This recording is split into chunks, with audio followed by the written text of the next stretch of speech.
All right, let's roll up our sleeves and talk through this like you just pulled your car into the shop and told us the engine turns over but it just won't fire up. That's one of the most common problems people run into.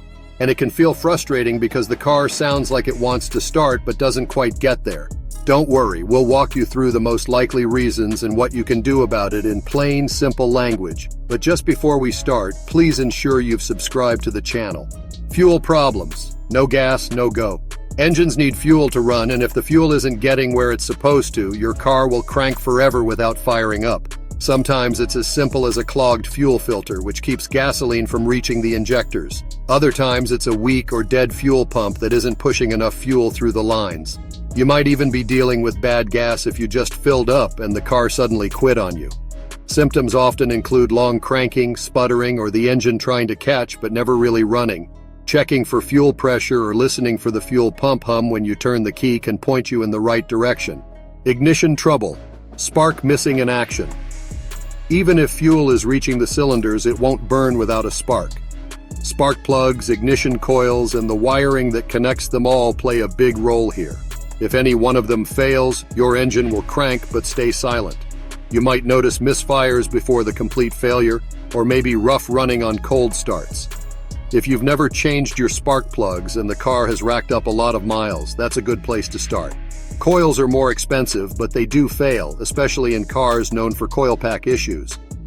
Dead or weak battery, not always what you think. Now this one confuses people. They think, but my engine cranks, so the battery must be fine. Not always. A weak battery can crank the engine, but not deliver enough voltage for the computer and ignition system to work properly. You'll hear the starter turning, but there just isn't enough juice left over to fire up the engine. A quick battery test or jump start will tell you if that's your culprit. Starter and wiring issues, the hidden gremlins. Sometimes the starter motor itself is fine, but the wiring to it isn't.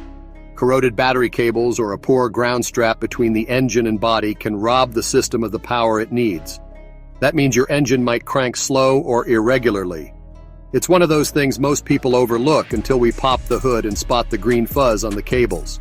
Cleaning up the connections or replacing a ground strap is cheap compared to guessing and throwing parts at the problem. Sensors gone bad. When the brain gets confused. Modern engines rely heavily on sensors. If the crankshaft position sensor or camshaft sensor goes bad, the computer doesn't know when to fire the spark plugs or inject fuel.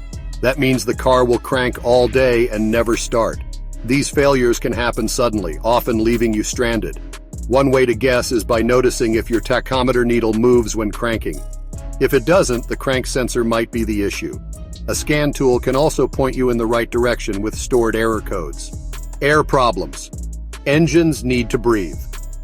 If fuel and spark are present, but the engine can't get air, you're still not going anywhere. A completely clogged air filter, blocked intake, or stuck throttle body can choke the engine out before it even fires. This isn't as common as fuel or ignition problems, but it does happen, especially if critters decide to make a nest in your airbox. A quick check of the filter and intake path is always worth a look when troubleshooting. Security system lockout, the overlooked culprit. Here's one that surprises a lot of folks. If your car's immobilizer or anti-theft system doesn't recognize your key, it won't let the engine start, even if everything else is working perfectly. You'll crank and crank, but the injectors and ignition might be disabled. Sometimes it's as simple as a key battery that's gone dead or a glitch in the system. Trying a spare key or resetting the security system can save you a lot of head scratching.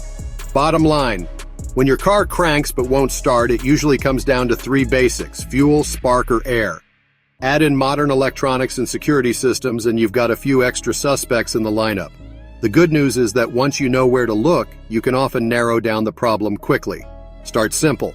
Check the battery, listen for the fuel pump, and make sure the spark plugs and coils are in good shape. If those don't fix it, a scan tool or a visit to a shop like ours will get you sorted without endless guesswork.